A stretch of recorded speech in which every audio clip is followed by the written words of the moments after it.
Welcome to my YouTube automotive channel. Today I'm sitting in a 2016 Dodge Charger, and in this video I will show you which fuses and relays you want to check in case your blower motor is not working.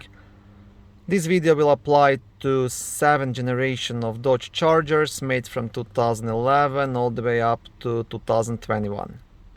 Okay, so the fuse box you need is located in the trunk area, so you want to remove the cover that's on top of the spare tire and the battery, and the fuse box is just here.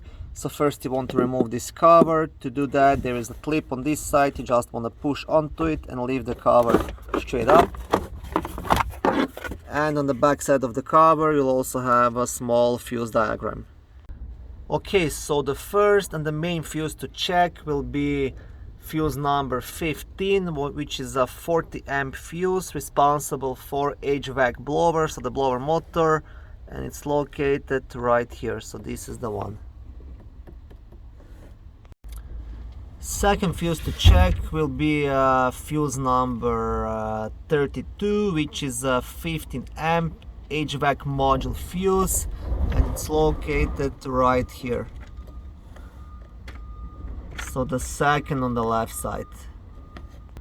Okay, the last fuse to check will be fuse number 53. It's a 10 amp rent fuse responsible for HVAC module as well, and it's gonna be the fuse right down here at the slot number 53.